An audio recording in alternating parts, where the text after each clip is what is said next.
I felt very ill. I wanted to die. You know, I was ready to give up. Everything else, everything else was removed from our lives. We had no rights anymore. We had no opportunity to earn a living. I had no schooling, and there was a lot of propaganda. War is brutal. Lives are lost in an instant. But when atrocities are committed, and your conscience demands that you stand up for the good of others, choosing to help humanity in the face of such darkness, that is when you are remembered in the halls of greatness and celebrated among the truly victorious. Gabrielle Weidner was one such woman. She didn't set out to be a hero. She was a woman who loved the simple things: morning coffee, a good book, the laughter of children.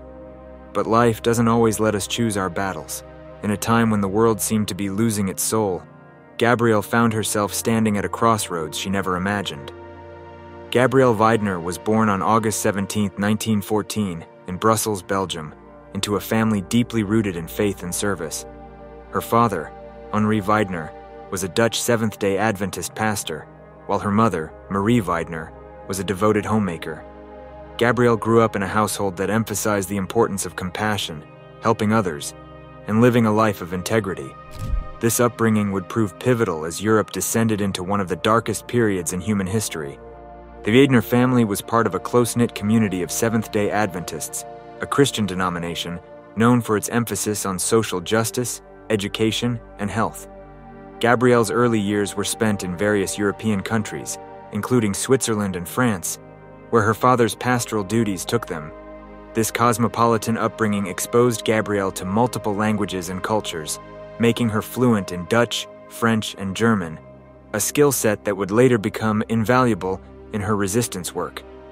As a young girl, Gabrielle was known for her kindness, intelligence, and strong sense of duty. She was a diligent student and showed a deep interest in the world around her.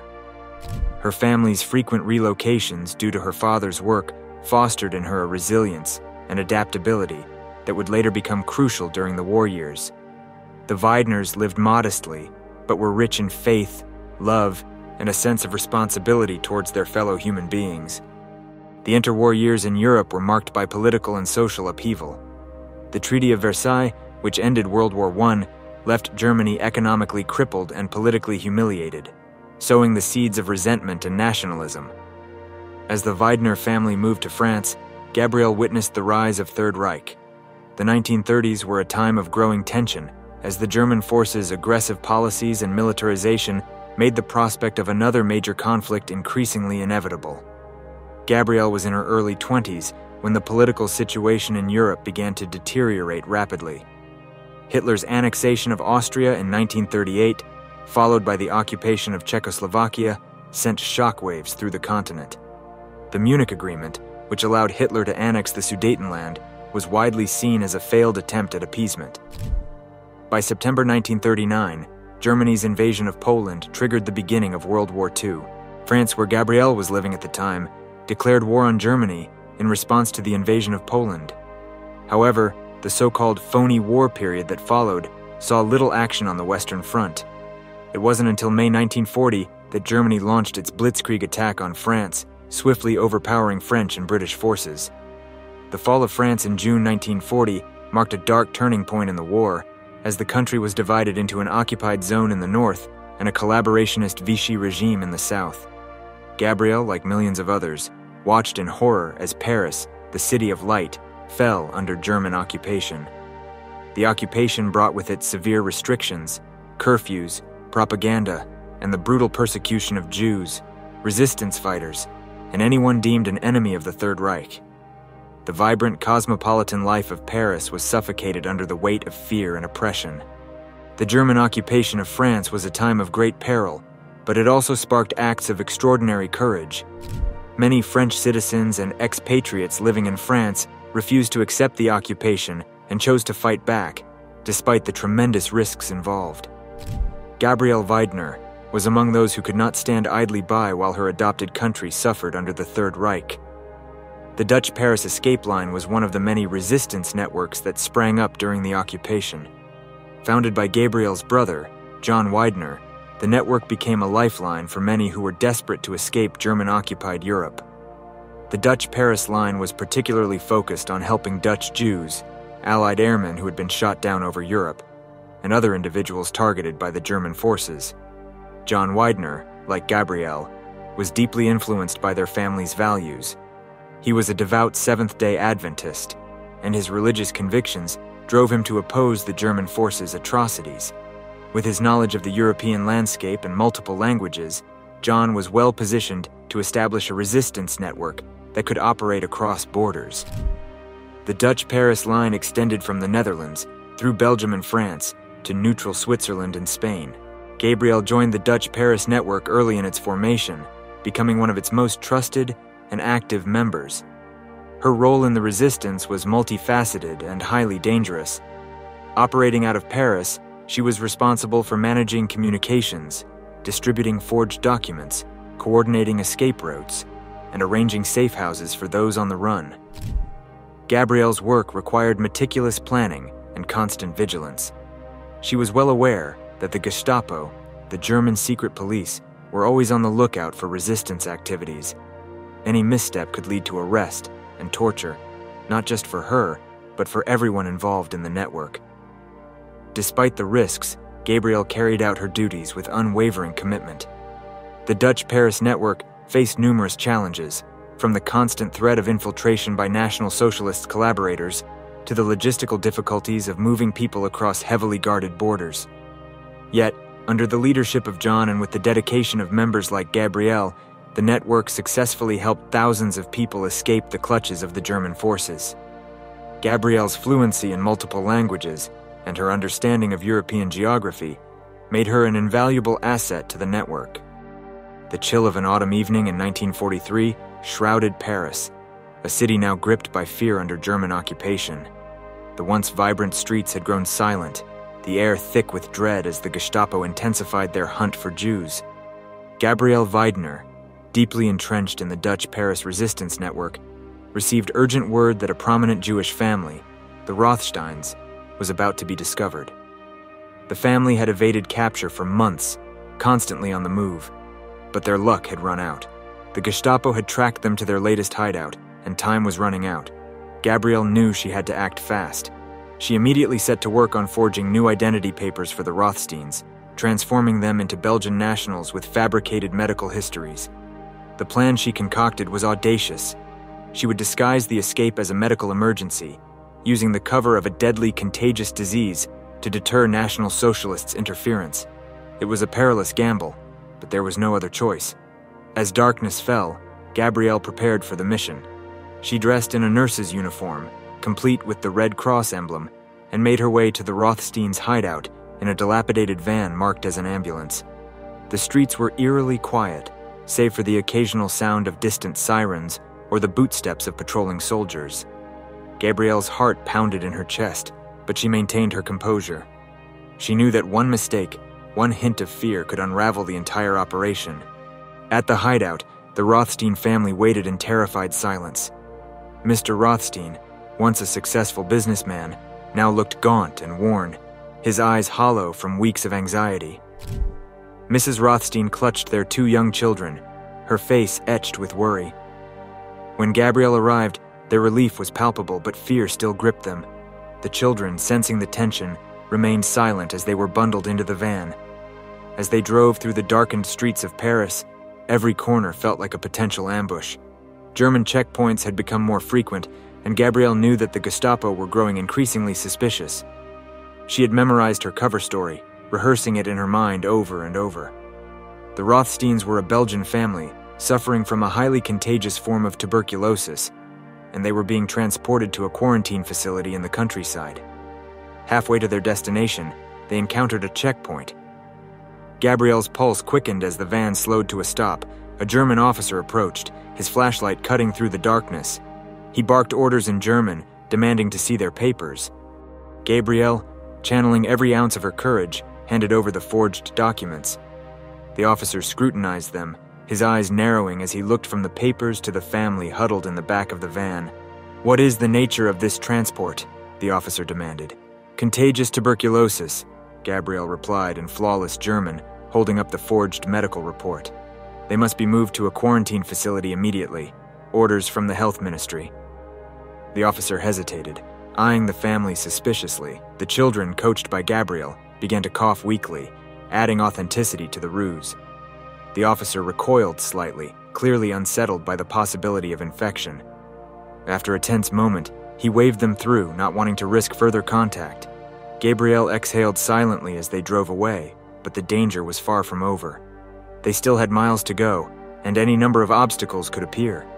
But hour by hour, they moved closer to safety, passing through a series of safe houses along the way. Gabrielle's nerves were stretched thin, but she remained vigilant, knowing that any lapse could be fatal. Finally, after what felt like an eternity, they reached the border with neutral Switzerland. Gabrielle's contact at the border, another member of the resistance, guided them through a final checkpoint.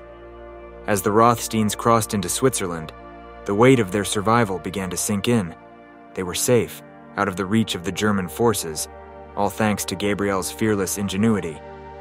The Rothsteins never forgot Gabrielle Weidner's bravery. They lived to see the end of the war, forever grateful to the woman who had risked everything to save them. The story of their rescue spread through the resistance, and Gabrielle's reputation as a daring and resourceful operative grew. It was a victory not just for the Rothsteins, but for the entire resistance movement, a testament to the power of courage and the will to resist. The year was 1944, and the Allies were gearing up for the most significant military operation of the war, D-Day. In the months leading up to the invasion, the resistance in occupied France was tasked with disrupting German supply lines, weakening the enemy's hold on the region.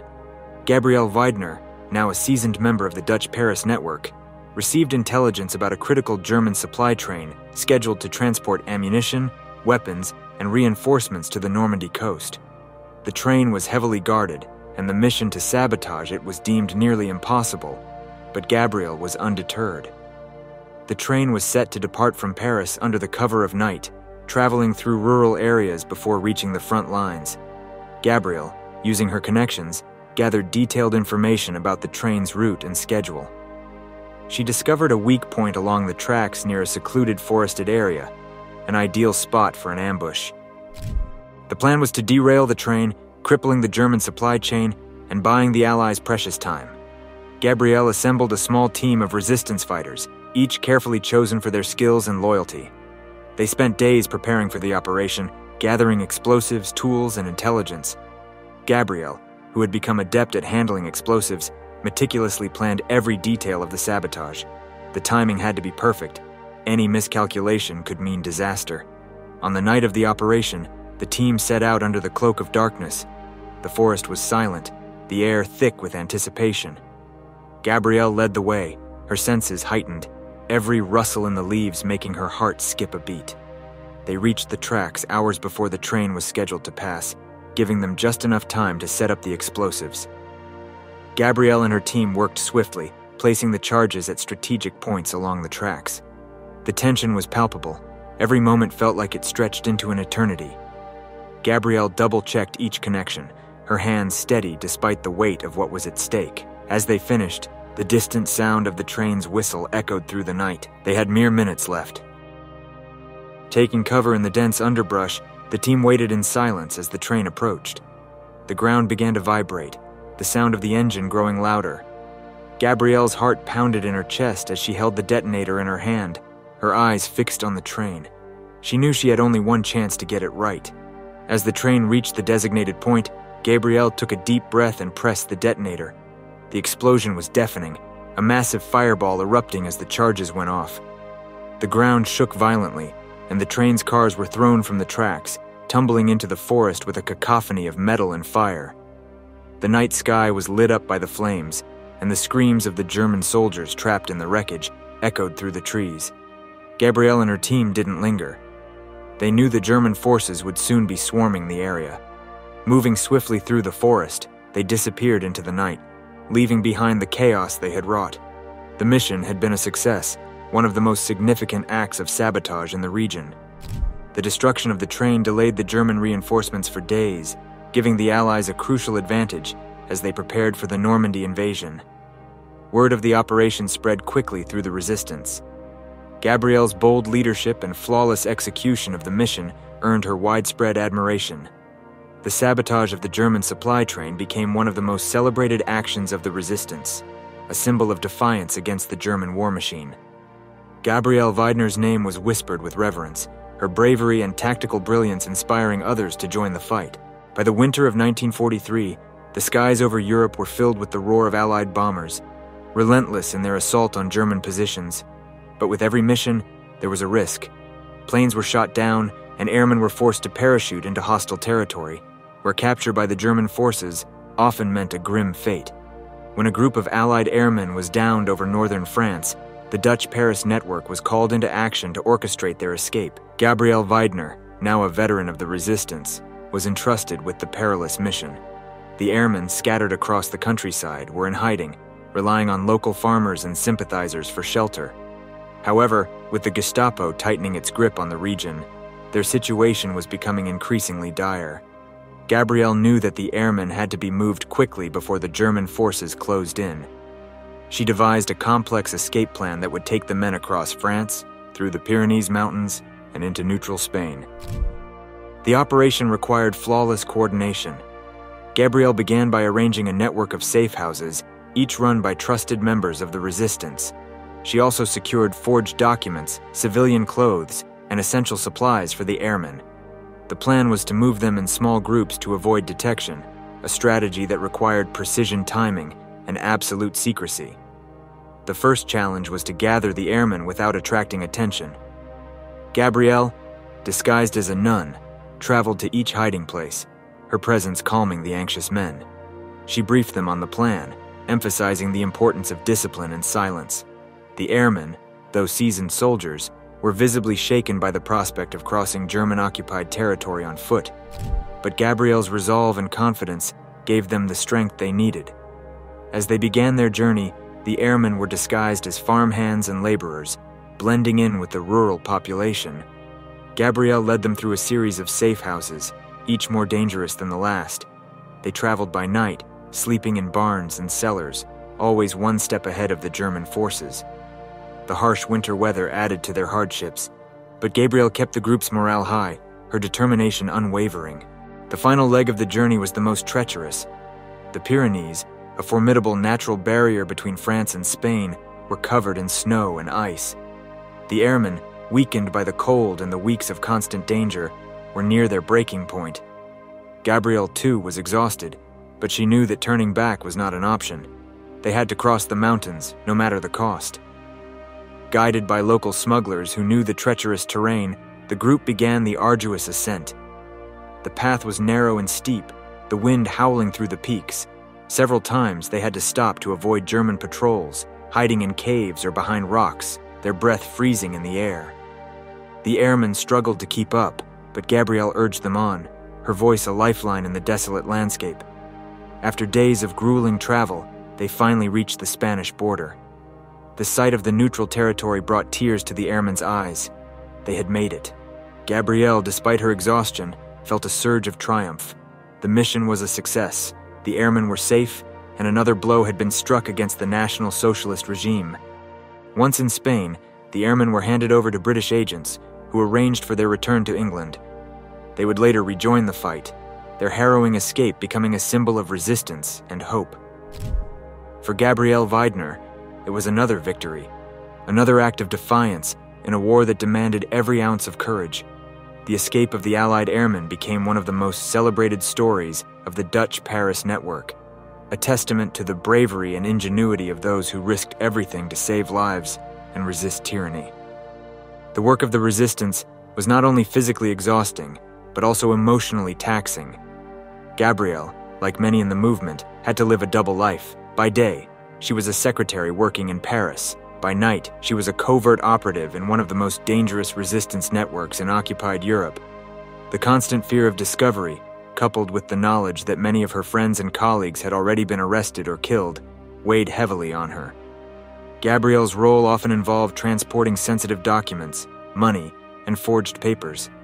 She also played a crucial part in organizing safe passage for refugees, many of whom were Jewish families fleeing the war.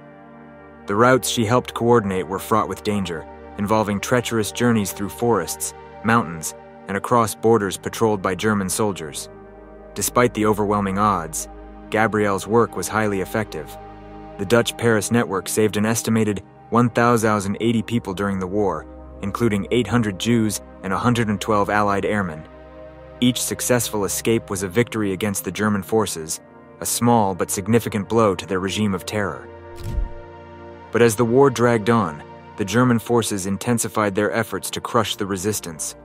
The Gestapo, known for their ruthless efficiency, infiltrated many resistance groups, leading to widespread arrests. The Dutch Paris network was not immune to these pressures. In early 1944, a betrayal within the network led to the capture of several key members, including Gabrielle. On February 26, 1944, Gabrielle Weidner was arrested by the Gestapo in Paris. The arrest was a devastating blow to the Dutch Paris network, as Gabrielle was one of its most central figures. She was taken to Frasne prison, a notorious facility used by the German forces to detain and torture members of the resistance. At Frasne, Gabrielle was subjected to brutal interrogations by the Gestapo. The goal was to extract information about the Dutch Paris network, its members, and its operations. Gabrielle, however, remained resolute. Despite the physical and psychological torture, she refused to betray her comrades. Her silence was a testament to her incredible courage and strength of character. Gabrielle's imprisonment was marked by isolation and deprivation. The conditions at Frasne were harsh, with prisoners kept in small, overcrowded cells and given minimal food. The constant threat of execution loomed over all who were held there. Yet even in the darkest moments, Gabrielle found solace in her faith. Her prayers and the teachings of her childhood sustained her during the long, painful months of imprisonment. Gabrielle was sent to Germany's Ravensbrück concentration camp, following many months in Frasne prison. Among the biggest female camps within the German concentration camp network was Ravensbrück. Tens of thousands of women were forced to labor, experimented upon medically, and executed at this location of unfathomable suffering. The path to Ravensbrück was terrible. Gabrielle and her fellow inmates spent days of travel in filthy conditions, packed onto crowded trains with no food or drink. Their arrival to Ravensbrück met with violence. Many of the women among the camp guards were infamous for their violence. New immigrants were shaved, stripped of their possessions, and handed the famed striped uniforms. Everyday survival at Ravensbrück was a fight. The conditions in the packed camp were horrible. Often in frigid temperatures, prisoners were compelled to labor long hours in manufacturing or construction. Food was few, and malnutrition was common. In the unhygienic circumstances, disease spread rapidly, and medical treatment was practically non-existent. For those close to her, Gabrielle was a comfort even with the atrocities all around her. Her strength to keep on came from her faith, which had always been a compass in her life. She prayed, gave her words of support, and showed her solidarity to her. But the terrible conditions of Ravensbrück severely deteriorated Gabrielle's health. Months of forced labor and captivity had weakened her, and early 1945, she became quite sick. Few months before the war ended, on February 17, 1945, Gabrielle Weidner passed away at Ravensbrück, a martyr for justice and freedom. She was no ordinary woman. She was a force of nature, a quiet warrior who waged her battle not with weapons, but with a heart full of courage and an unyielding sense of duty. In a world gone mad, she found the strength to stand tall, risking everything she had to save those who could not save themselves. The horrors of war tested her, broke her, but never could they extinguish the fierce light within her. Even in the darkest hours, when the weight of her sacrifices pressed down like a heavy shroud, Gabrielle did not falter. She continued to fight, not because it was easy, but because it was right. As she faced her final days, the cruelty of her captors and the coldness of her prison walls could not steal the dignity she carried with her always. Her body may have been frail, but her spirit was unbreakable, a testament to the unshakable belief in the goodness she so desperately sought to protect. Gabrielle Weidner's story is not just one of heroism. It is a story of love for humanity, for justice, and for the innocent lives she saved at such great cost. She did not live to see the end of the war, but in many ways, she was its victor. For in her quiet defiance, she triumphed over the hatred that sought to destroy her. Her name might not be etched in history books alongside the great military leaders of her time, but those who know her story will never forget the courage of this remarkable woman. Gabrielle Weidner gave everything she had, and in doing so, she changed the world for the better. In the end, Gabrielle's legacy is in the lives she saved, and also she set an example for all of us. To stand up in the face of evil, to choose love over fear, and to remain steadfast in the belief that even in the darkest times, a single person can make an extraordinary difference.